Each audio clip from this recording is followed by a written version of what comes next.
Deixa eu começar aqui, né? Começando a gravação, bom dia a todas e todos. Vamos para a nossa 20ª aula remota, se eu não me engano, eu vou conferir aqui nos meus arquivos. Exatamente, nossa 20ª aula remota. Bom dia, Yasmin, Ana Paula, Ana Luísa, Sara Reis, Valesca, Paula Rabelo e Vanderlan, porque é assim nessa sequência, né? Da esquerda para a direita e de cima para baixo que eu vejo vocês aqui na minha tela. Espero que vocês todas as mulheres, com exceção do resistente Vanderlan. Valeu, Vanderlan! Tem que manter a resistência, Su. Essas mulheres estão dominando tudo. Tem que ter pelo menos um homem lá no meio, Su. Domina até a gente mesmo, né? Hã? As mulheres dominam até nós mesmo, né? Isso aí já faz tempo, Deus, né? Depois de tantos anos sendo mas contrário, nosso momento de brilhar. Isso aí já faz tempo. Desde a época do meu pai já era assim. Agora que elas estão dominando é o mundo, Su. Mas a gente tem que resistir assim. Pelo menos um ou dois ali tem que estar lá no meio, cara. Então, bem-vindas, né? Estejam todas aí fortalecidas, né? Potentes, empoderadas, poderosas, para a gente superar, né, o planejamento de um cronograma de 5 anos, né, que se cumpre semana a semana. Né? A gente não coloca todo dia, não, porque aí também haja dia. Né? É melhor a gente fazer o planejamento de semana a semana para dizer que está tudo cumprido, tudo ok, conforme planejado. E o nosso sonho, né, se aproxima cada vez mais a cada sexta-feira, a cada semana que se conclui. Né? Como eu estava dizendo a vocês, a gente está com uma metodologia diferente com relação à turma da noite. Né? A gente está com um pouco de sintonia diferente. Eu lá terminei ontem à noite com eles, né? Como vocês já puderam comparecer em aula convidada lá na quinta noite, a análise lá das falas dos integrantes lá da rede, né? Analisando aquela nossa lei, Maria da Penha, que a gente também analisou ontem aqui pela manhã, fazendo aquele bate-bola de explicação, porque eu não vou ler a lei toda, né? Não vou comentar artigo, inciso ou parágrafo, um por um, que não tem sentido. O que me compete é chamar a atenção da lei para as questões mais fundamentais, mais importantes, por exemplo, como as questões do que é crime, né, do que se define violência doméstica. A lei surgiu para atender que imposição normativa, a gente já viu que é a imposição normativa da Constituição, com mais 2 convenções internacionais, e a gente fez aquele trajeto simplificado, né, do nosso curso, né, em IED. Ou seja, a nossa disciplina IED se propõe a quê? Né? Ela se destina, ou o compromisso dela é desenvolver que habilidades em vocês. Né? Então, a gente fez aquela jornada de identificação do que é a norma jurídica, e para identificar a norma jurídica, a gente teve a necessidade de diferenciá-la de norma religiosa e de norma moral. Então, diferenciada o campo moral e religioso, a gente estabeleceu bem o que é uma norma jurídica. Né? Estabelecida a norma jurídica, a gente buscou saber quem é o responsável por criá-la. Tá? Então, o que é o produto da norma jurídica, o que é a lei, como é que ela se origina e quais são os termos dela. Né? Ou seja, ela busca o quê? Busca aplicar a justiça. Então, a gente fez aquele percurso até chegarmos na decisão muito clara para todos nós. Né? Nesse ponto já somos maduros o suficiente para criticarmos quem quer que seja, quando a gente analisa assim, o que é fazer justiça? Quando se faz justiça é quando se realiza o quê? Então a gente definiu muito bem que quem decide o que é justo e injusto é o parlamento. No caso, o legislador. Isso desde os primórdios é assim, tá? Quem era legítimo para criar a lei, ou era Deus, ou era o seu sacerdote, por ter o sacerdote realizar a construção da lei em nome de Deus.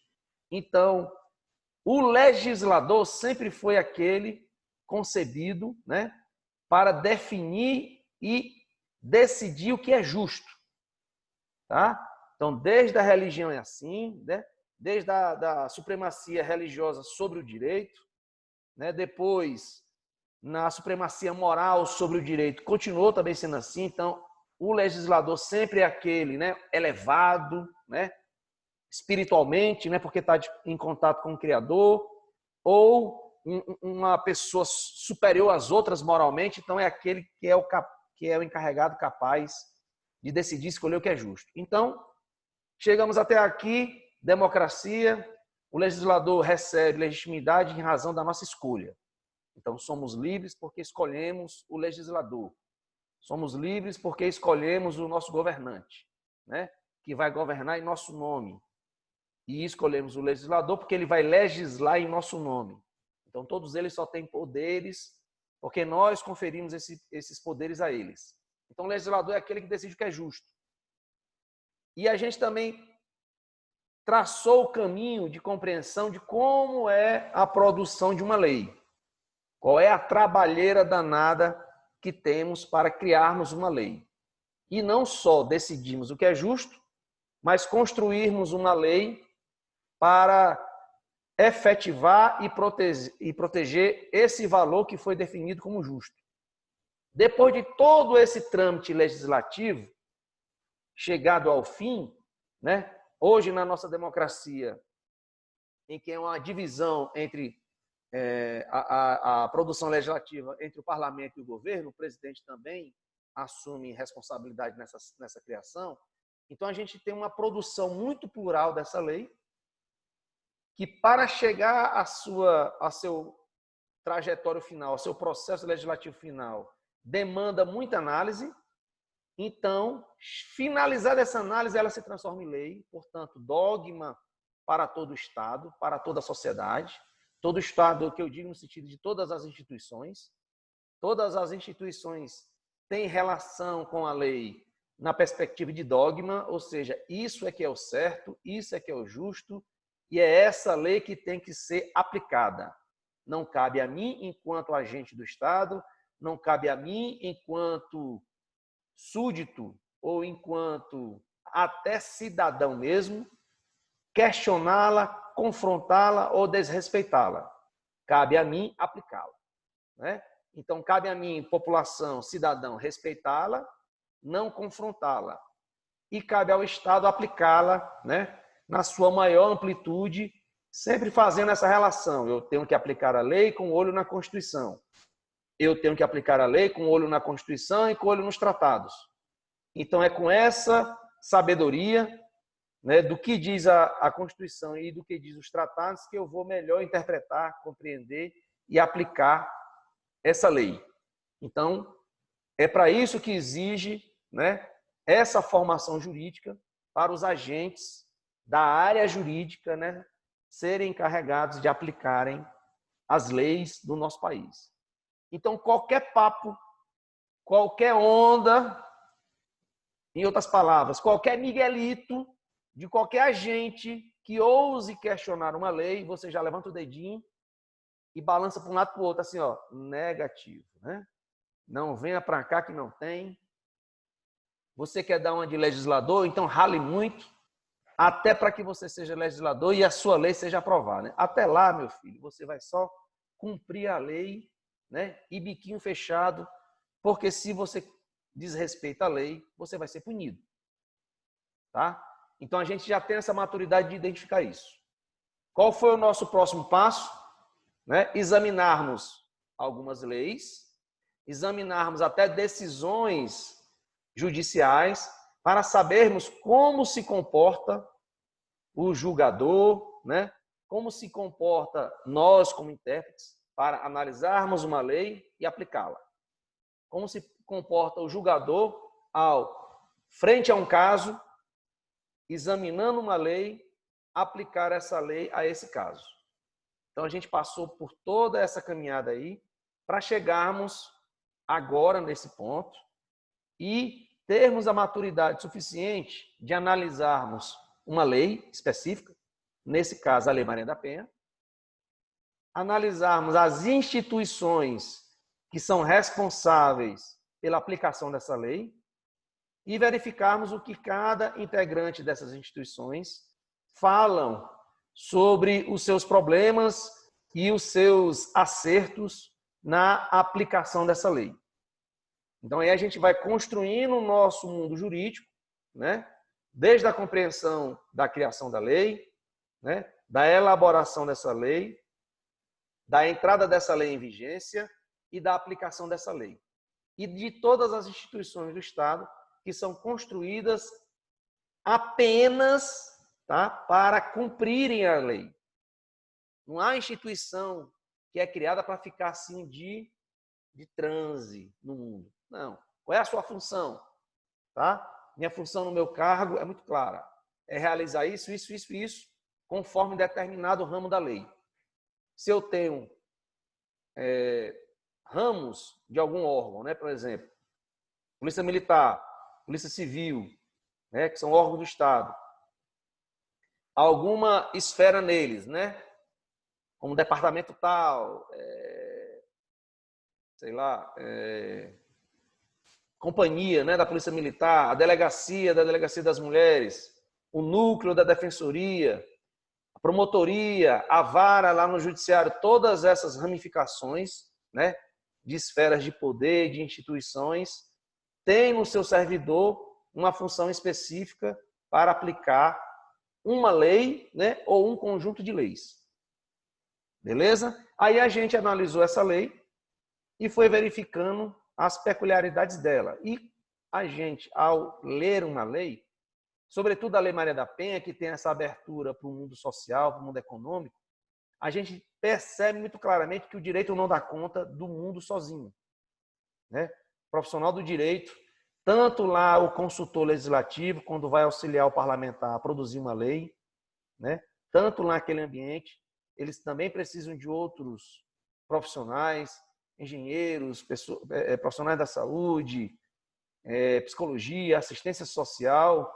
E se você examina os tópicos da Constituição, né, os títulos, os capítulos, vocês vão ver muito plenamente, né, o vínculo que o direito tem com contabilidade, com finança, tá? Questão econômica, questão de saúde. Agora, a gente tem um capítulo sobre o SUS, a gente tem um capítulo sobre o Sistema Único de Assistência Social, de Serviço Social, portanto. Então, a gente tem algumas áreas do conhecimento que são muito próximas do direito. Por quê? Porque o direito necessita delas para auxiliar, né, essa construção da afirmação dos direitos todos os dias, né, em todos os lugares do país. Então, para fazer justiça é fazer o quê? Fazer o que está de acordo com as normas. É seguir o ordenamento jurídico. Exatamente. E o nosso ordenamento jurídico é grande, né? E é complexo. Aí a gente começa assim, professor, para fazer justiça eu tenho que aplicar a Constituição. Aí você, opa, eu já sei que o meu texto constitucional não é só a Constituição de 88, né? O meu texto constitucional é a Constituição de 88, mais colado nela a Convenção da Pessoa com Deficiência, mais a Convenção de Marrakech. Por enquanto, né? Por enquanto, o nosso Congresso, o nosso Parlamento não decide qual outra convenção merece o status de norma constitucional. Então, eu tenho que conhecer essas normas para eu ficar afiado e também os outros tratados que não têm status constitucional, mas têm status, né, supralegal, ou seja, eu tenho a minha Constituição, minha norma constitucional, né, como um todo, os 3 textos, eu tenho os tratados e eu tenho um conjunto das minhas leis.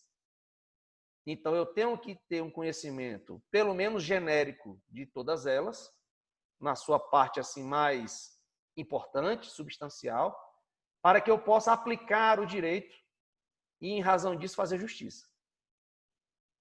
Daí a caminhada de vocês passar por muitas disciplinas, né? Para que você tenha o acesso, a intimidade, né?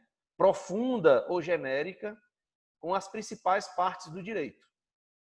E aí você é capaz de exercer profissionalmente, né,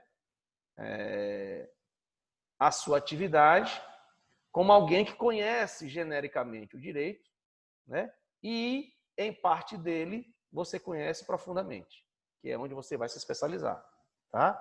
E aqui a gente, por praticidade, a gente escolhe a Lei Maria da Penha porque ela nos dá um leque muito bom de trabalho. Além de ser uma temática permanente nos debates da coletividade, tá? Eu vou pegar aqui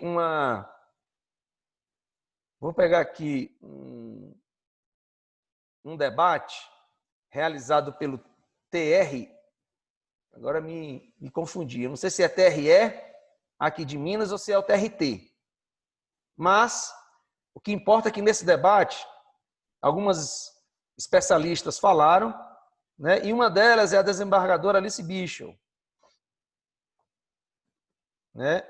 Que é a atual coordenadora estadual do Tribunal de Justiça. Segunda-feira, exatamente aqui. Para essas políticas jurídicas, né, do Tribunal Não de apareci Justiça. nada, não. Não, eu estou abrindo aqui, calma. Ah, você tá abrindo? A Ana Paula está ligadíssima. Ah, Então, ela, ó, desembargadora do Tribunal de Justiça de Minas Gerais, superintendente da CONCIV. O que é CONCIV? É a Coordenadoria da Mulher em Situação de Violência Doméstica e Familiar do Tribunal de Justiça de Minas Gerais, tá? Então, eu vou pegar aqui a palavra dela, né, a análise é rápida, e vou compartilhar aqui com vocês. Vamos lá. Ou seja, o que é que uma doutora em Direito, professora, desembargadora, né, tem a falar sobre isso? Vamos lá. Boa tarde, novamente, com enorme satisfação e também um interesse particular, recebermos a doutora desembargadora Alice de Souza Bichel, desembargadora do TJMG, superintendente da CONCIV, coordenadora da mulher em situação de violência doméstica e familiar, professora doutora da PUC Minas. Ela vai nos falar sobre isolamento social e violência doméstica. Não sei se já está tendo casos de mulher batendo em marido. Aqui não chegou ainda a esse ponto, graças a Deus, mas também eu imagino os vários problemas que sofrem. Doutora, por favor, e também as crianças. Doutora, por favor, a senhora tem a palavra. Muito obrigada, boa tarde a todos, parabéns aos quem falou anteriormente, a mim também. Agradeço o convite da Escola Judicial, do Tribunal do Trabalho.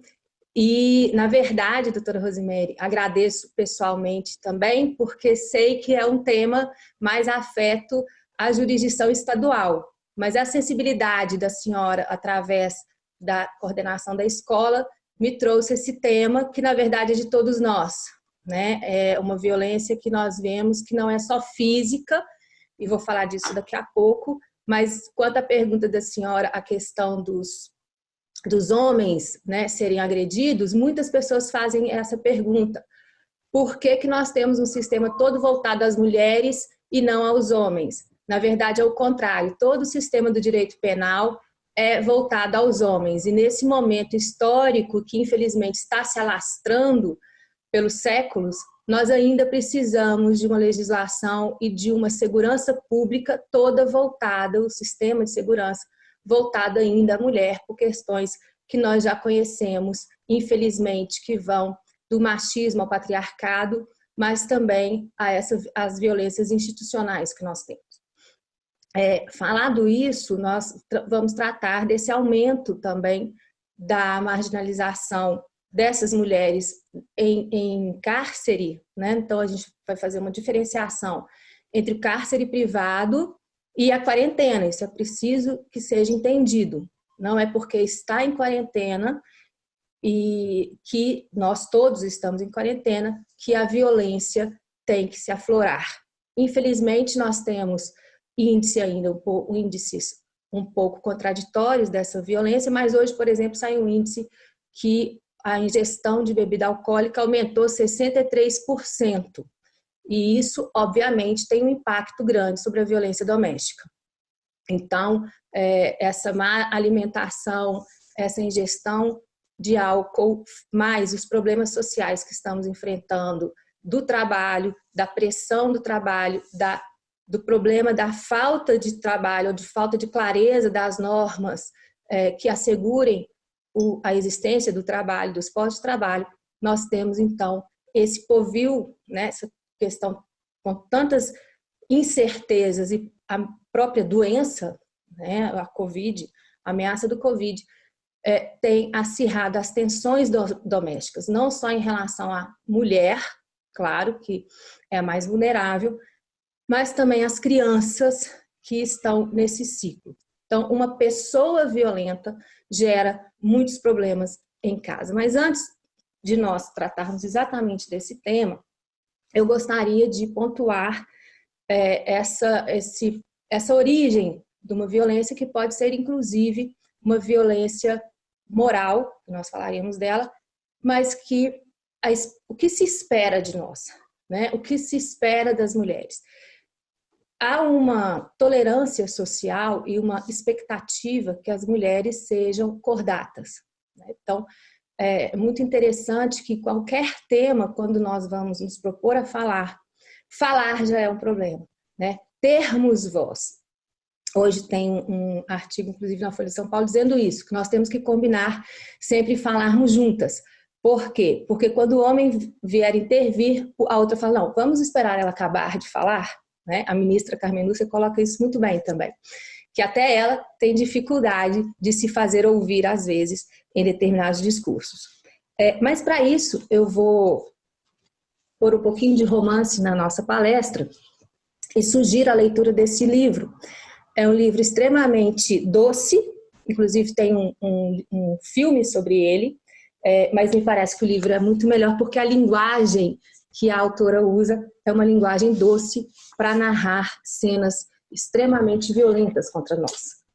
E que nós que trabalhamos com a violência doméstica costumamos dizer o seguinte, que se uma mulher diz que nunca sofreu violência de nenhum tipo por causa do gênero, violência de gênero, é porque ela não se apercebeu dessa violência. Porque existem muitos meios violentos de atacar uma mulher.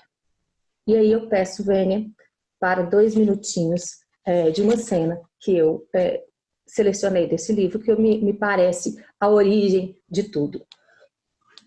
A autora está narrando o casamento de uma pessoa e diz o seguinte, foi uma cerimônia simples, seguida por uma festa simples e por uma lua de mel complicada. O lençol não ficou sujo e Antenor se indignou. Por onde você andou, mulher? Eu não andei por canto algum. Ah, andou sim. Não andei, disse ela. Não me venha com desculpas. Você sabe muito bem o que deveríamos ter visto neste lençol. Eu sei, minha irmã me explicou. Vagabunda, eu me casei com uma vagabunda. Não fale assim, Antenor. Pois falo e repito. Vagabunda, vagabunda, vagabunda. Sozinha na cama, corpo escondido sob o cobertor, Eurídice chorava baixinho pelos vagabunda que ouviu, pelos vagabunda que a rua inteira ouviu. E porque tinha doído, primeiro entre as pernas e depois no coração. Nas semanas seguintes, a coisa se acalmou e Antenor achou que não precisava devolver a mulher. Ela sabia desaparecer com os pedaços de cebola. Lavava e passava muito bem, falava pouco e tinha um traseiro bonito. Além do mais, o incidente na noite de núpcias serviu para deixá-lo mais alto. Lá de baixo, Eurídice aceitava. Ela sempre achou que não valia muito. Ninguém vale muito, como diz Almoço do Censo, que no campo profissão ele deve escrever a palavra dólar. Cecília veio ao mundo 9 meses e 2 dias depois das bodas. Era uma bebê risonha e gordinha, recebida com festa pela família, que repetia, é linda. Cecília veio ao mundo, é linda. Afonso veio ao mundo no ano seguinte. Era um bebê risonho e gordinho, recebida com festa pela família, que repetia, é homem. Responsável pelo aumento de 100% do núcleo em menos de 2 anos, Eurídice achou que era hora de se aposentar da parte física de seus deveres matrimoniais. Tentou explicar a decisão para Antenor, através de umas indisposições que passou a ter nas horas soltas da manhã de sábado e naqueles momentos escuros depois das 9 da noite. Mas Antenor não queria saber de não-me-topes. Ele era um homem de hábitos e rotinas, como aquela que envolvia achegar-se à camisola da mulher e afundar o nariz no macio do pescoço branco. Eurídice, então, se fez ouvir de outras formas. Ganhou um monte de quilos que falavam por si e gritavam para Antenor se afastar. Com esse início, né, de todas as violências aí já demonstradas, nós vamos passar, então, a trabalhar com essa minha apresentação, que, primeiro, é isso que nós estamos fazendo aqui hoje, né? Enquanto houver uma criança, um professor, uma caneta e um livro, nós podemos mudar o mundo, como diz a Malala. Nós temos sempre um ciclo de violência. É muito raro que um homem possa começar já pela agressão física. Normalmente, nós temos um aumento da tensão, né? As coisas vão ficando um pouco mais quentes. A mulher, ao não reagir, a continuar calada, esse homem vai piorando e chega à violência física. E aí, às vezes, ele se arrepende e tenta voltar ao amor, à lua de mel. Ela aceita e daqui a pouco qualquer discussão volta de novo à violência. E nós temos, então, formas de violência, essas todas são tratadas pela Lei Maria da Penha. É muito importante que nós reafirmamos isso, né? Reafirmemos isso, que não é só a violência física, aquela que a gente enxerga. Ela é uma violência que normalmente, quando chega ao ponto da violência física, para o feminicídio, é muito rápido. Então a mulher deve denunciar logo no início de qualquer tipo de violência e romper esse ciclo, buscar ajuda para que não chegue. Mas a Lei Maria da Penha, ela classifica 5 tipos de violência: a física, a psicológica, a sexual. Então, não é mais, nós tivemos uma evolução muito grande desde a Constituição, né, e até chegarmos na Lei Maria da Penha, mas nós não temos mais o débito conjugal. Então, não é dever da mulher nem do homem a relação sexual. Então, forçar a relação, forçar a assistir relação, né? Então, nós temos todos esses meios de violência classificados criminalmente.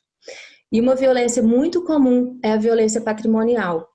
Não só do marido se apropriar ou companheiro, e aqui nós estamos falando de violência intradoméstica, então tem que haver uma relação ou de parentesco.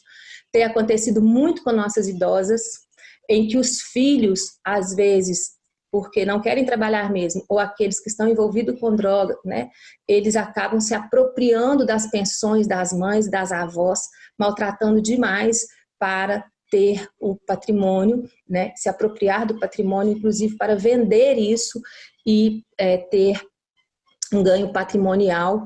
Há também os maridos e companheiros que pegam o cartão ou pegam as senhas do banco, se apropriam delas. Nós tivemos um problema agora na Covid, foi um problema real, e hoje há uma outra denúncia de clonagem de CPF, em que os homens pegavam o CPF das mulheres para receber aquela quantia de R$600, que era, na verdade, para a família.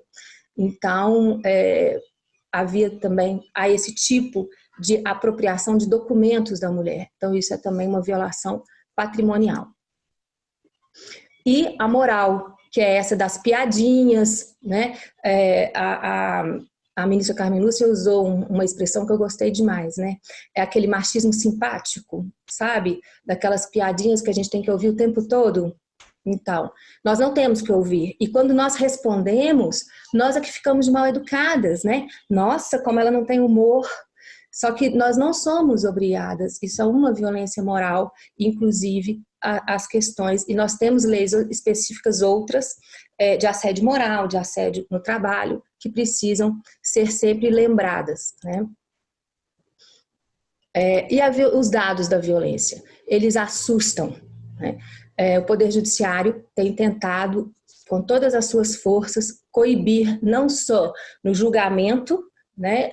Nós temos cada vez mais acelerado os julgamentos, no sentido de, inclusive na Covid, a tecnologia está ao nosso lado, com recursos de WhatsApp, com recursos de audiências que nós estamos tentando implantar, exatamente para não perder essa velocidade e evitar sempre a prescrição, né, que é um problema que nós temos.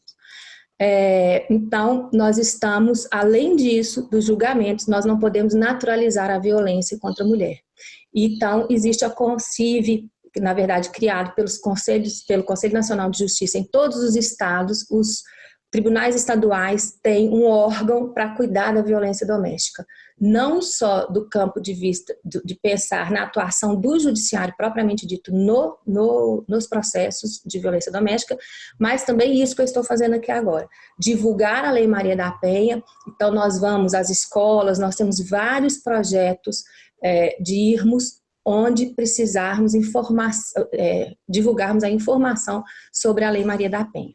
Então, nós temos vários projetos com a sociedade. E os índices, né? Alguns índices, esses índices são de 2013, são bastante confiáveis, mas não mudaram, infelizmente. Nós não temos conseguido, por inúmeros fatores que agora não dá tempo de nós tratarmos aqui, combatermos essa violência e conseguirmos diminuir. Eu costumo dizer que nós estamos fazendo algo muito errado, não o Poder Judiciário, mas nós, sociedade, que estamos voltados para isso, não estamos enxergando que esses índices não conseguem abaixar com todos os programas que nós temos. E temos programas maravilhosos com a Polícia Militar, com a Polícia Civil, a Polícia Militar de Minas brilham e mesmo assim a gente não consegue diminuir esses índices. Então, contra a mulher negra é muito pior, né? Nós temos um alto índice também contra as pessoas deficientes, as mulheres deficientes. Então é isso, quanto mais longe do estereótipo, por isso que eu fico muito preocupada com o estereótipo, né, de beleza, estereótipo de corpo, essa quantidade de cirurgia plástica. Por quê? Quanto mais longe do estereótipo de mulher bonita, é isso que o livro faz, né? Para a mulher basta ser linda, que a sociedade se abre para ela. Quanto mais longe a mulher está desse estereótipo bonita, loura, né, estereótipo físico da Barbie, quanto mais longe ela está desse estereótipo, mais perto da violência ela está, mais vulnerável à violência ela está. Então, existe uma professora historiadora, ela é socióloga da UNB, a professora Valesca, ela fala do valor da mulher na prateleira, como se a gente fosse na prateleira, um produto da prateleira. Quanto mais nova, mais chamativa, mais ela vale. Quanto mais velha e menos chamativa, nós vamos sendo colocadas de lado. Então, nós temos que tomar cuidado para não reforçar esse estereótipo de que a beleza é mais importante do que a nossa inteligência, nossos outros valores, né? 66% das mulheres entre 16 e 24 anos já foram. Tá. E aqui esses índices todos são índices que reforçam, né? Mas aqui é importante a questão da violência doméstica, porque 1/3 dos assassinatos, né, contra a mulher, por ser de gênero, e esses são muito violentos, elas sofrem dentro de casa. E normalmente há escalpelamento, há uma desfiguração dessa mulher. Então ele simplesmente não mata. Ele mata, estupra, esquarteja, faz maldade, passa o carro 3 vezes por cima. Então é uma coisa de vingança muito triste, né, que nós temos. E nós temos uma mulher morta a cada hora e meia. Imagina as que não estão mortas. Nós temos alto índice de cárcere privado, coisas nesse sentido. No Covid, nós tivemos uma grande parceria finalmente, isso veio logo no Covid, nós tivemos essa sorte, esse programa MG Mulher, que você pode baixar um aplicativo, não é um botão do pânico, é importante que se diga, tá? Mas a pessoa pode criar, essa mulher pode se cadastrar, vai ter várias informações ali, inclusive de funcionamento da rede de ajuda a essa mulher, e ela pode fazer uma própria rede com amigos, com familiares, para que ela acione esse aplicativo e a pessoa possa ajudá-la imediatamente. Além disso, nós tivemos esse final de semana passado essa lei aprovada pelo Estado, em que o governador estabeleceu a delegacia virtual. Então, muitas mulheres estão em Covid, não estão podendo ir às delegacias, não tem delegacia na cidade delas, e nós, então, conseguimos, o governo do Estado está fazendo a delegacia virtual. Além disso, nós estamos recebendo e intimando as vítimas por WhatsApp, o que facilita que ela receba as medidas protetivas, entre outras coisas que nós estamos fazendo, inclusive tentando audiência por videoconferência para o nosso grande problema. E aqui nós finalizamos sempre apelando para o 180, e aí é só essa questão, realmente nós precisamos ajudar e não julgar a mulher para não revitimizá-la, né? Então, o alcoolismo é um grande problema também, principalmente em época de Covid. Meu tempo acabou, eu agradeço e, mais uma vez, estamos aí na luta para combater. Voltamos aqui. E aí? Análises?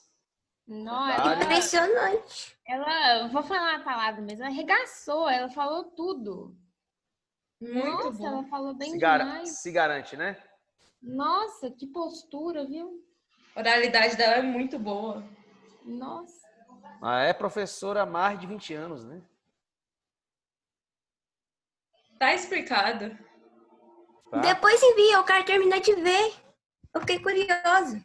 Mas essa é a parte que ela faz. O vídeo tem 3 horas e 57 minutos. E ela fala mais ou menos uns 16, 17 minutos, porque é uma conferência, né? Muitas pessoas participam. E a parte dela é essa aí. Só que ela tem outras participações, né? Lembra que eu já mostrei para vocês, no dia que foi inaugurada a vara de violência doméstica? Ixi, só silêncio. Não lembram, é? Não estão lembrados, não? Não, falou sim. É ela que está lá. Familiar. Ela não é a desembargadora responsável? Uai. Deixa eu abrir aqui. Cadê o café? Vocês têm que ter mais café. Vocês estão esquecendo as coisas. Deixa eu pegar aqui. Tá lá no grupo, gente. Eu já coloquei tanta coisa no grupo. Né? Tá aqui. Atuação, delegacia, acesso à medida. Até aqui também. Tudo que é ação do Tribunal de Justiça nos últimos anos, né? Ela está à frente. Ó, mais um aqui. Deixa eu abrir aqui para vocês. Né? Combate ao feminicídio. E tudo isso, gente, eu coloquei para vocês, porque isso aqui é fonte de pesquisa para vocês. Ó. Que é ela de roxo. Ó.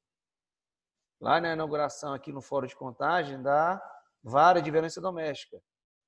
Tá? Estão vendo aí, né? Estão vendo? Uhum. Sim. Entendeu? Pera, ela é essa mulher aí em pé? De Nossa, roxo é. nada a ver. Tá de brincadeira. Nada a Sim, ver. sim, senhora. Tá vendo como mulher mudando o cabelo, botando óculos, muda? Que isso? Que isso? Rejuvenesceu uns 20 anos. Por isso que a gente nem reconheceu Ó, ela. eu não podia falar que é a mesma pessoa. Pelo amor de Deus, gente. Aqui é Nossa, outra participante, aqui é ela. Mulher é uma coisa assustadora, né? Pelo Aí, amor ó. de Deus. Hoje mulher tem. se transforma. Que medo. Olha, muito mais nova, jovial. Não tem nada a Eu acho que ver, ela velho. tem uns 30 anos aí, 25. Aí eu vejo essa foto e coloco 50. Tá vendo? Desvalorizaram ela, coitada. É a O posição. cabelo também ficou parecendo da época dos nossos pais. Estãozinho lá nessa foto. Ela ficou muito antiga. É, O mas... traje também não colaborou, né? Ó, aqui ela aqui, ó, de coxa, blusa listrada, E ela já né? tá mais moderna. Ó. Acesso a medidas de proteção à mulher será ampliado, né? O que mais? Você tá aí exigindo demais da gente, pessoa Ó, reconhecer aqui, ela. ó. Não, mas eu falei, Aí ó, já é Aí outra dá, pessoa. aí já dá. é mais pelo nome, cara, que eu falo. Parece ela. Ela é famosinha. Não, todas as relações em que o Tribunal de Justiça esteja no tema da violência doméstica, ela, como é a coordenadora, ela está à frente, né? Aqui é a Não, ela é mesma. famosa. Bacana demais. Aqui não. Aqui é a mina. Enfim, tá? Ela, por ser professora, né, por ser doutora, então ela é especialista jurídica no assunto, né? E além disso é desembargadora que está à frente nas ações do Tribunal de Justiça para essa questão. Então ela passa a ser ainda mais referência, né? Porque ela não só tem a caneta na mão por ser desembargadora, por estar à frente nessas questões do tribunal, mas também ela tem profundidade jurídica, né? Professora, né? Autora de livro, doutora em direito. Então, assim, ela tem essas habilidades, né? Muito desenvolvidas, como vocês perceberam, nessa questão de explanar o assunto, explicar, escolher o foco da exposição. Então, isso faz parte aí da docência dela, que tem muitos anos. Mas, tirando essa percepção que vocês, né, registraram aí quanto à aparência, né, quanto à desenvoltura, né, na habilidade de expor as questões, que é isso aí que a gente tem que desenvolver nesses nossos vídeos, nesses nossos debates, né? Vocês não podem ficar atrás. Daí vocês perceberem, né, que a diferença de um look, né, coloca a imagem para um lado ou para o outro. Daí aqueles pedidos meus, né, gente, mesmo em casa, né, arrebenta, faz um videozão show, né, coloca para cima. E você diz, não, aquilo ali foi o meu vídeo no primeiro período. Me aguarde quando eu estiver no quinto, no oitavo, para vocês verem, né? Mas o nosso foco é a análise do conteúdo que ela mostrou, tá? Ela cravou muito bem essa questão das peculiaridades dos crimes previstos na Lei Maria da Penha. Falar nisso, vocês conhecem a Maria da Penha? Hein? Eu conheço a história dela. Sim. Eu também. Tem até um filme. Tem o Instituto Maria da Penha, tá? Que é um instituto muito importante para as pesquisas de vocês, tá? Vou abrir aqui. Sobretudo para as questões psicossociais, né? Conscientização e empoderamento, tá? Tá aqui, Instituto Maria da Penha. A Maria da Penha é essa aqui, tá? Foi vítima de tentativa de assassinato 2 vezes. O processo dela no júri, né? A demora no processo dela no júri. Ela é de Fortaleza, então é minha conterrânea, né? Lá da minha terrinha. Mas ela é uma mulher do mundo, né? Mulher, sobretudo, do Brasil, porque ela andou muito, tá?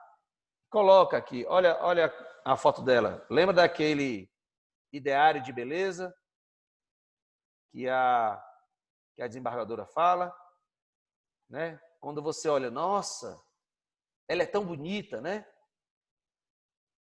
É justamente essa cultura nossa que destaca na mulher esse padrão de beleza antes de destacar o padrão, vamos dizer assim, de conquista de vida que ela teve.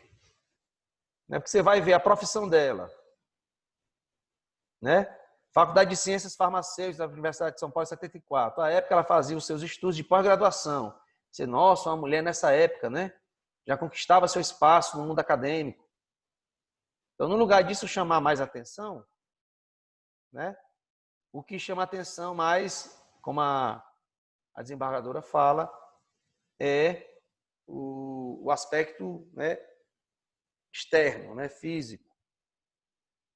Tá? E aí, o Instituto Maria da Penha é muito rico para que vocês possam obter informações para a pesquisa de vocês, para o trabalho. Tá? Vou colocar aqui no nosso grupo. Tá? Eu abri aqui o Quem é Maria da Penha, acabou. Vou pegar essa parte inicial aqui, para vocês terem acesso à informação inicial de todo o site. Tá? Instituto Maria da Penha. Pronto. Está lá no grupo da gente. Mas voltando aqui, né, Instituto Maria da Penha, o ciclo de violência, que é muito importante vocês perceberem, né?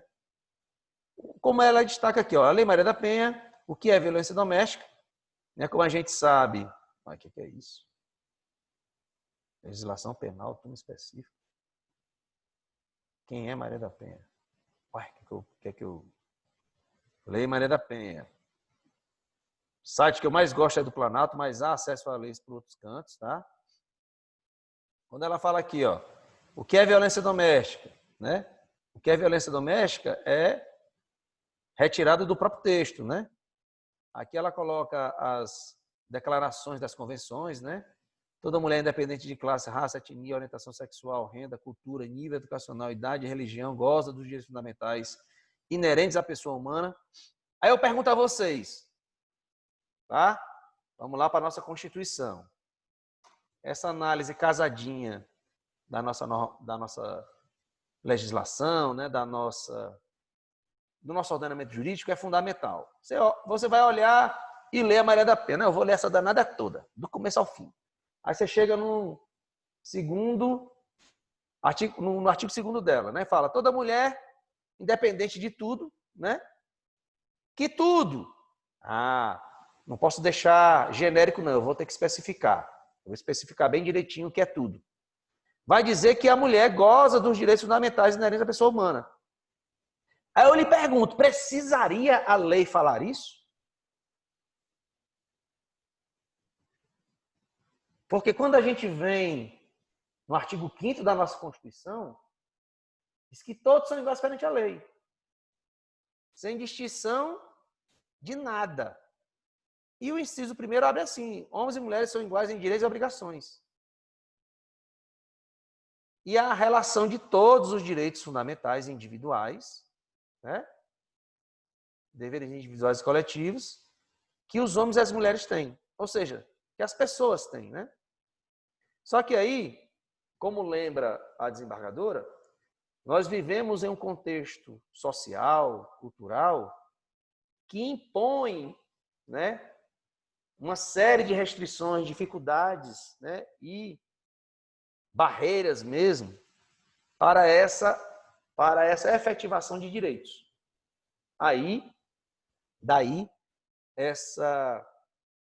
esse texto aparentar ser desnecessário em termos jurídicos, tá? Mas em termos sociais ele é muito necessário. Por quê? Porque reafirma com toda a clareza possível esse preceito da Constituição que traz, em resumo, né, que todos os homens e mulheres são iguais perante a lei, né? Tendo direitos e obrigações, né? Como todos são iguais, homens e mulheres são iguais, aí acha-se que isso não é muito claro para alguns olhos, porque alguns olhos não enxergam muito bem. Porque esses olhos são embaçados pela compreensão, né, de uma mente criada e construída dentro de um estereótipo, né? Daí a importância da gente estudar formação social no Brasil, né, na disciplina do direito. Ora, que papo é esse? Que história é essa de que o Brasil culturalmente é assim? Eu não acho isso, não. Tá, você não acha, mas dá uma estudadinha, né? Leia alguns livros, se aproprie da história social do nosso país, e aí você vai compreender melhor. Aí você vai deixar o seu eu acho de lado e vai afirmar coisas com propriedade, baseados, né, em estudos que você realizou. Aí você vai passar a perceber, né, a quilometragem extensa, né, dessa cultura nossa. Cada estado, cada país tem a sua cultura específica, tá? Porque tem sua história de formação específica.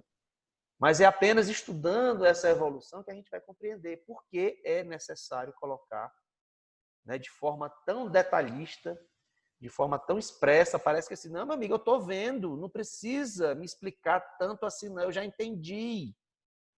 Aí a pessoa, tá, você entendeu, mas eu não sei se os outros entenderam. Então, por isso eu estou explicando tão explicadinho assim. Tá? Aí vai colocar toda como que uma repetição muito clara. Isso acontece também na Convenção da Pessoa com Deficiência. Aí você pensa, poxa, a pessoa com deficiência não é pessoa, não. não é homem e mulher, não. E não tem todos os direitos como todos os outros, não. E por que precisa explicar tão bem assim? Olha, porque nos olhos de muita gente, né, essa coisa tão explicada que a gente entende não é tão clara assim. Então, eu preciso detalhar e colocar um texto muito claro, muito limpo, muito objetivo, para ver se a pessoa compreende. Tá? Ok? A mesma coisa com a mulher, a mesma coisa com a questão racial, étnica, mesma coisa com a questão religiosa. Meu filho, eu tenho religião, né? Naquela conversa assim, explicativa de rua, do dia a dia. Eu tenho a minha consciência, eu tenho a minha religião, não venha com catecismo para mim, não. Não, mas a sua religião não é legal. Mas será possível que tu não entende que as pessoas têm liberdade de consciência, não? Não, mas você está no erro, a minha religião é que a certa. Aí você, não é possível uma coisa dessa. Eu vou ter que explicar de novo. Então, assim, alguns pontos sensíveis, né, vamos dizer assim. Religião, questão racial, questão étnica, por exemplo, né? Aí você tem comunidades quilombolas, comunidades indígenas. Poxa, será que eu tenho que explicar? A pessoa não entende. Tem que explicar, porque isso é envolvido por uma camada de preconceitos. Preconceitos são conceitos preconcebidos, que a pessoa não compreende, mas acha que já está certo na cabeça dela e ela não resolve colocar outro olhar em cima dessa questão. Para ela já está decidido, para ela isso é um dogma, tá? Um dogma, como a gente bem sabe, é algo que nós aceitamos, né? E fim de papo. Só que para nós no direito, a análise da lei como um dogma tem toda uma profundidade de análise por trás, né? Porque a gente compreende toda a estrutura de formação da lei até a finalização dessa lei. Toda essa compreensão serve para compreendermos a necessidade de examinarmos a lei como um dogma. Diferente é você se portar para assuntos diferentes, como se esses assuntos fossem um dogma e esses assuntos não pudessem ser analisados, questionados, né? Ou ter uma análise diferente. Tipo assim, será que é assim mesmo? Deixa eu pensar direitinho. Não pode pensar, né? Fica quieto aí, porque esse tema aqui já está resolvido. Não vem com essa, né? Não vem com essa porque a minha análise é muito centrada, tá? Muito precisa, então não vem com conversas paralelas. Não, meu amigo, calma, a gente só está conversando. Vamos analisar direitinho aqui, que é mais importante. Então, é por isso, é por essa necessidade que essas leis específicas, né? Leis de cunho de proteção e de eliminação de racismo, da questão da Maria da Penha, da questão da violência, aliás, da questão da deficiência, questão indígena, questão religiosa, todas essas questões, liberdades, né, que buscam liberdade da mulher, liberdade da pessoa com deficiência, liberdade de direitos, né? Das pessoas pobres, né, da questão da assistência social. Todas essas questões precisam ser, e essas leis normalmente trazem, muito bem explicitadas para o intérprete da lei. E como vocês sabem, né, a gente colocou na sala de aula aquele comentário do juiz sobre a Lei Maria da Penha. Vocês lembram lá atrás? Que o juiz, né, ô professor, tinha que ser logo de Minas, professor. Logo na minha terra, não, isso eu não aceito. Mas a gente não escolhe, né? A gente viu lá que o juiz chamava a Lei Maria da Penha de coisa demoníaca, não lembram, não? Isso foi vocês... no inicinho ou o quê? Hã? Foi depois do carnaval, isso? Oxe, vocês já esqueceram, é? É porque eu não sei, porque eu entrei muito atrasado na faculdade. Então você não viu. Eu acho que eu não vi. Para lembrar, para vocês muitas lembrarem e sentirem um frio na espinha, né? Professor, como assim? Um juiz, coloca no Google, né? Juiz, demoníaca, Lei Maria da Penha, né? Como assim, professor? Um juiz, tá? Sete Lagoas, Minas Gerais, considerou inconstitucional a Lei Maria da Penha e rejeitou o pedido de medidas contra homens que agrediram e ameaçaram suas companheiras. Para o juiz, a lei é um conjunto de regras diabólicas. Tá? Ele fala, ora, a desgraça humana começou no Éden, por causa da mulher. Todos nós sabemos. Quando ele fala todos nós sabemos, é um dogma, né? Não vem querer discutir, isso aqui já é certo. Mas também em virtude da ingenuidade, da tolice, da fragilidade emocional do homem. Realmente, em plena sexta-feira, né, de 29 de maio de 2020, eu acho que eu sou muito ingênuo, tolo e frágil emocionalmente. Quase um joguete. O mundo é masculino. Né? E com essas afirmações dele, né, ele coloca isso como dogma. Não quero discutir, o mundo é masculino. A ideia de que temos de Deus é masculina. Jesus foi homem, então não venha. Ele chama a lei de monstrengo tinhoso. Isso aí, inclusive, foi o texto que eu usei para que a gente diferenciasse a análise, né, jurídica de uma análise religiosa. Lembram? Vou colocar lá no grupo também, para que vocês fiquem assim, com muita raiva, né? Deixa eu só fazer aqui uma curiosidade. Vanderlan ainda é resistente, não tivemos mais... Uai, mas